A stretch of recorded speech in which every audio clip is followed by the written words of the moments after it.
তো দেখেন আমরা এইখানে তিনটা ঘরে তিনটা বিষয় দেয়া আছে, 500 দেয়া আছে, হ্যালো দেয়া আছে এবং 300 দেয়া আছে। আমরা চাচ্ছি তিনটা ছেলেই একটা ছেলে নিয়ে আসবো। আমরা চাচ্ছি 500-র পরে স্ল্যাশ থাকবে, তারপর হ্যালো থাকবে, তারপর হচ্ছে ড্যাশ দিয়ে 300 থাকবে। সহজ হিসাব, তাই না? এই বিষয়টা এইখানে নিয়ে আসার জন্য আমরা কি করব, জাস্ট ইকুয়াল, তারপরে হচ্ছে কি এই সেল, তারপরে কি করব এন চিহ্নটা নিব।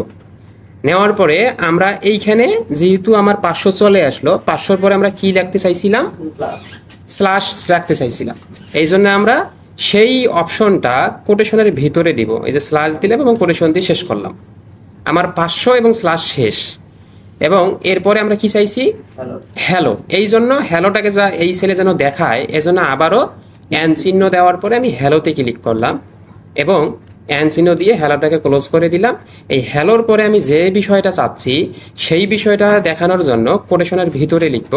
সাপোজ আমরা ড্যাশ চাচ্ছি, কোটেশনের ভিতরে ড্যাশ দিলাম এবং চাচ্ছি যে পরে যেন 300 দেখায়। এই জন্য আমরা কি করব, এন চিহ্ন দেওয়ার পরে 300 এবং কি করব শেষে জাস্ট একটা ইন্টার দিব। দিলেই দেখবেন যে আপনার কাঙ্ক্ষিত যে বিষয়টা চলে আসছে। আমরা কি বুঝতে পারছি? জাস্ট একটু চোখ বোলাই নেই, এখানে কি বিষয়টাতে আছে, এখানে কিচ্ছু নাই, জাস্ট আপনার এন চিহ্ন এবং আপনি যে বিষয়টা যেখানে যেখানে চাচ্ছেন সেটা কোটেশনের মাধ্যমে দেয়া হয়েছে। ক্লিয়ার বিষয়টা? এটা আমরা কোথায় কোথায় ইউজ করতে পারবো? যেখানে খুশি আপনি ইউজ করতে পারবেন, আপনার কাজের ক্ষেত্র অনুযায়ী নির্ভর হবে। মনে করেন কখনো কখনো একটা নাম আছে মোহাম্মদ, আমার নাম মোহাম্মদ সোহেল রানা, 3টা ওয়ার্ড আছে। ইয়েস, আপনি এখন চাচ্ছেন একটা ঘরের মধ্যে 3টাই নেবেন, তাহলে ওই 3টা সেল আপনি এর সঙ্গে এইভাবে নিতে পারেন। ঠিক আছে? আচ্ছা আমরা ওইটাই ট্রাই করি। সাপোজ মনে করেন একটাতে দেয়া আছে এমডি, একটাতে দেয়া আছে এবিডি ওয়ার আব্দুর, আর একটাতে দেয়া আছে আর এসএইচ আইডি। এইটাই আমরা চাচ্ছি যে একটা সেলে দেখব, ইকুয়াল এই সেল এন্ড চিহ্ন এবং কি আমার এইটার মাঝে আমি কি চাচ্ছি, একটা স্পেস চাচ্ছি, বাট সেটা আমরা কোটেশনের ভিতরে দিব। সেটা আমরা বাদে কি ইউজ করব সেটা দেখতে হবে, স্ল্যাশ দেওয়া না। হ্যাঁ স্ল্যাশ দিতে না না না, এটা তো আমরা আব্দুর রশিদ দেখবো, এখানে স্ল্যাশের কোনো প্রয়োজন নেই। এখন আমি আসলে এটা সাজাবো কি করে? ডট দিতে পারি, স্পেস দিতে চাই, হ্যাঁ এখন স্পেস দিলাম, ওই জন্য আমি কোটেশনের ভিতরে স্পেসটা ব্যবহার করলাম।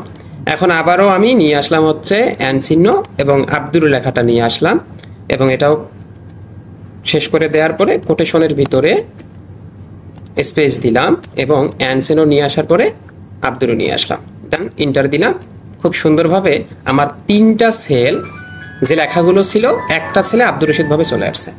আমরা কি এখন ক্লিয়ার বুঝতে পারছি বিষয়টা যে আসলে কি ব্যবহার করতে পারবো কিনা, বা ক্ষেত্রটাও তো বুঝতে পারছি, তাই না?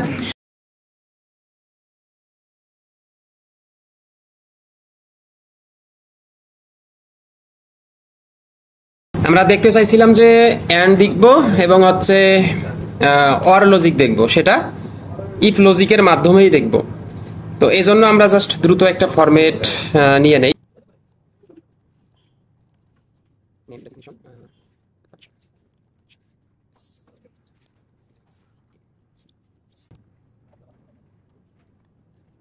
জাস্ট একজন বিষয় দিয়ে বোঝাবো না।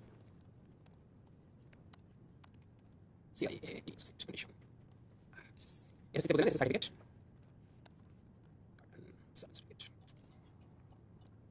ওইটা বোঝেন ক্যারেক্টার সার্টিফিকেট। এক দুই এটা পুরো চলে বেস্ট আছে কিন্তু তিনটা।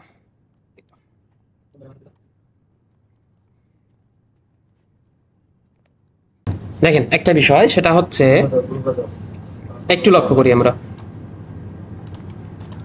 আমরা শিখবো হচ্ছে ইফ লজিকের মাধ্যমে এন্ড এবং অর, এইটা বোঝানোর জন্যই জাস্ট ছোট্ট একটা বিষয় নিয়ে আসা।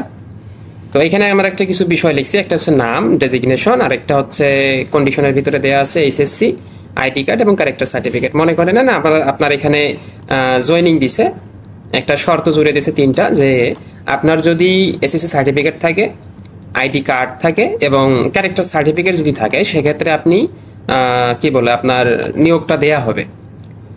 তো 3টা বিষয়ে আপনার প্রয়োজন।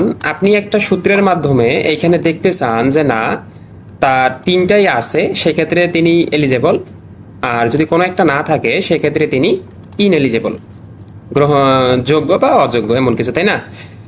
এখানে ইকুয়াল ইফ ফার্স্ট ব্র্যাকেট, এবং যেহেতু আমরা অ্যান্ড চাচ্ছি, অ্যান্ড বলতে বোঝায় আপনার যতগুলো কন্ডিশন দেয়া আছে সবগুলো কন্ডিশনই পূরণ করতে হবে, এবং যেহেতু, তাই না? অ্যান্ড বলতে কি বোঝায়? আপনার যতগুলো কন্ডিশন দেয়া আছে সবগুলোই লাগবে। আপনাকে বলা হলো আপনার অমুক দিনে ভাইবা আছে, অবশ্যই আপনি এসএসসি সার্টিফিকেট, জন্ম নিবন্ধন, এনআইডি কার্ড, যতগুলো সার্টিফিকেটের কপি আছে সবগুলো নিয়ে আসবেন। তার মানে তো আপনাকে কোনোটা রেখে আসতে বলে নাই, আপনার সবগুলোই লাগবে। তো সেম বিষয়টা আমরা এখানে নিয়ে আসবো। আমরা এখানে নিয়ে আসবো হচ্ছে অ্যান্ড লজিকটা। ইফের ভিতরেই যখনই আমরা ব্র্যাকেট দিয়ে অ্যান্ড লিখি, লেখার পরে যখন আমরা ব্র্যাকেট ওপেনটা দেই, তখন দেখেন পুরো লজিকটাই আমার অ্যান্ড লজিকের ভিতরে ঢুকে যায়। আমরা এখন কি চাচ্ছি? আমরা চাচ্ছি যে যদি আমার এই সেলটা ইকুয়াল ইয়েস হয়, কোটেশনের ভিতরে লিখবো YES হয়, এবং কমা দিলাম। কমা দেওয়ার সাথে সাথে দেখেন 1 নম্বর লজিক শেষ, 1 নম্বর লজিক শেষ। তার মানে আমার একটা লজিক শেষ। আমরা বলে দিছি যদি আমার এই সেলটা, এই 6 সেলটা ইয়েস হয়, এবং আবারও আমরা একটা লজিক দিব যে যদি এই সেলটা ইকুয়াল কোটেশন YES হয়, আবারও কমা দিলাম। তাহলে এই যে আমরা অ্যান্ড যে লজিকটা আছে, অ্যান্ডের ভিতরে আমরা অনেকগুলো কিন্তু লজিক ব্যবহার করতে পারি। সম্ভবত এখানে 256টা ব্যবহার করা যায় একসাথে।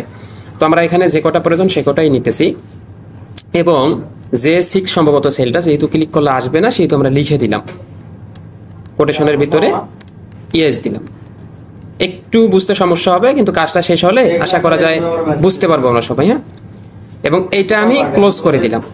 যখনই আমি ব্র্যাকেটটা ক্লোজ করে দিলাম, তখনই দেখেন এই পুরো লজিকটা, অ্যান্ড লজিকটা এখন ইফ লজিকের ভিতরে প্রবেশ করে গেছে। যখন আমি ব্র্যাকেটটা কেটে দিচ্ছি তখন পর্যন্ত অ্যান্ড লজিকের ভিতরে আছে। যখন আমি ব্র্যাকেটটা ক্লোজ করে দিলাম, তখন তারা বলে যে আপনার অ্যান্ডের কাজ শেষ হয়ে গেছে, এবং অ্যান্ডটা পুরোটা ইফ লজিকের ভিতরে ইনপুট হয়ে গেছে। এখন আপনি পুরোটাকে ধরে আপনি কাজ করেন। দেখেন এখানে আমরা প্রথম থেকে কি বলছি, বলা আছে যদি A6 ইকুয়াল ইয়েস হয়, এবং I6 ইকুয়াল ইয়েস হয়, এবং J6 ইকুয়াল ইয়েস হয়, সেক্ষেত্রে আমরা কি চাই? এইটুক পুরোটাই হচ্ছে আমার লজিক। এই লজিকটা পুরোটাই ইফ লজিকের ভিতরে ঢুকে গেছে। যখন আমি কমা দিলাম তখন আমার পুরো লজিকটা শেষ। এখন এইটা যদি মিলে যায়, সেক্ষেত্রে আমরা ফলাফল হিসেবে কি চাচ্ছি? এইটা যদি মিলে যায়, সেক্ষেত্রে আমরা ফলাফল হিসেবে চাচ্ছি এলিজেবল দেখাবে, ELIGIBLE, এলিজেবল কোটেশন দিলাম এবং কমা দিলাম। যদি কোনো কারণে এইটার যে কোনো একটা ইয়েস না হয় বা মিলে না যায়, সেক্ষেত্রে আমার ফলাফল হিসেবে চাচ্ছি আমি কি হবে? ইনএলিজেবল, ইনএলিজেবল, এবং ব্র্যাকেট কোটেশনটা দিলাম এবং ব্র্যাকেট ক্লোজ করে যখন দিলাম, তখন আমার লজিকটা একদম সম্পূর্ণ হয়ে গেল। এখন যদি আমি ইন্টার প্রেস করি, এখানে দেখেন তো কি লেখাটা চলে আসছে, ইন। কারণ আমরা তাকে বলেই দিছি যে তার এলিজেবল হতে গেলে 3টা ডকুমেন্টই লাগবে, বাট তার একটা ডকুমেন্ট কিন্তু নাই। এইটা এখানে যখনই আমি ইয়েস করে দিলাম, তখনই দেখাচ্ছে যে নাইনি এলিজেবল। তাহলে আমার 3টা, যেহেতু অ্যান্ডের হিসাব যখনই আসে তখনই আমার 3টা বিষয়ই প্রয়োজন পড়ে, যার কারণে দেখেন 3টাতেই যখন ইয়েস, কেবলই মাত্র তাকে এলিজেবল দেখাচ্ছে। কোনো একটা কারণে যদি এখানে নো থাকে বা ফাঁকা থাকে, সেক্ষেত্রেও দেখবেন যে তাকে ইনএলিজেবল দেখাচ্ছে, যে অযোগ্য। তাহলে এই গেল মূলত আমাদের অ্যান্ড লজিকের বিষয়টা। অ্যান্ডটা এভাবেই মূলত কাজ করে। অ্যান্ড দিলে আপনার যতগুলো লজিক থাকবে, যতগুলো ঘর থাকবে, সবগুলোই কিন্তু এখানে লিখতে হবে।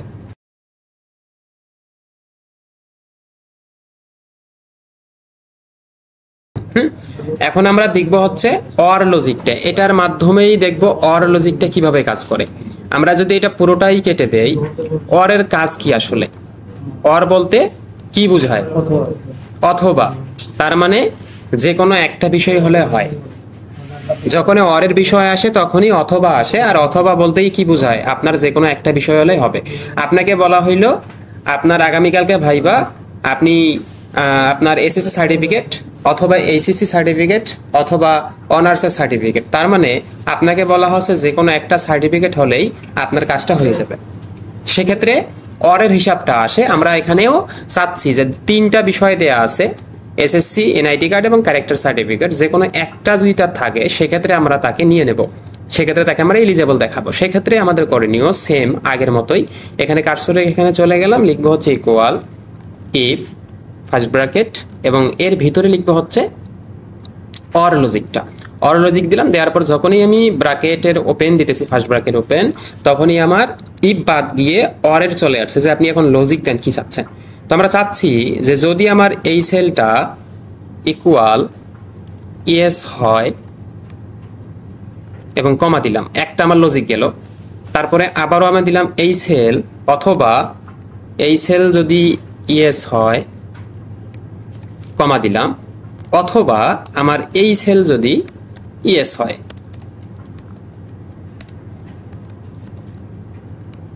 তার মানে আমি বুঝাচ্ছি আমার যে কোনো একটা সেল যদি ইয়েস হয়, বলা আছে যদি A6 ইকুয়াল ইয়েস অথবা I6 ইকুয়াল ইয়েস অথবা J6 ইকুয়াল ইয়েস হয়, সেক্ষেত্রে আমার কি হবে, যে কোনো একটা যদি ইয়েস হয় সেক্ষেত্রে আমরা ফলাফল হিসেবে চাই তাকে যেন এলিজেবল দেখায়, এবং যদি কোনো কারণে একটাতেই ইয়েস না থাকে বা যদি মিলে না যায় সেক্ষেত্রে তাকে যেন কি দেখায়, ইন এলিজেবল দেখায়। যখন আমি ব্র্যাকেট ক্লোজ করে দিলাম তখনই আমার লজিক শেষ। এবং দেখেন এখানে যদি নো থাকে তাহলে কি আসার কথা বলেন তো শুভ ভাই? এখানে আমার নো লেখা আছে, আমরা শিখতেছি হচ্ছে অর লজিক।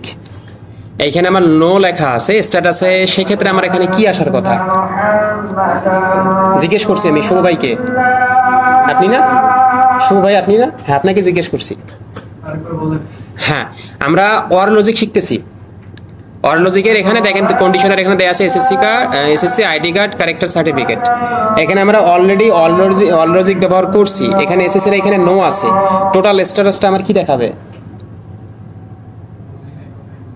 তাহলে তো আপনি ক্লাসে ছিলেন না, মোবাইল স্ক্রল করতেছেন। তাহলে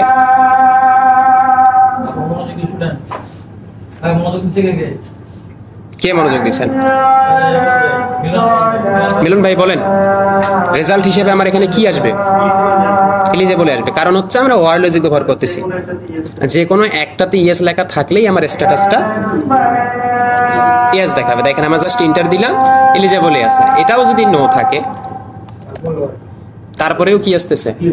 আচ্ছা, দেখি আমরা ভুল করলাম কিনা। এখানেও যদি নো থাকে সেক্ষেত্রে ইনএলিজেবল আসতেছে, যে সে অযোগ্য। যেহেতু আমরা তার কাছে 3টা ডকুমেন্ট চাইছি কিন্তু সে 3টার একটাও দিতে পারে নাই। যখনই কেবলমাত্র সে যে কোনো একটা ডকুমেন্ট দিতে পারলো সে কিন্তু এলিজেবল হয়ে গেল।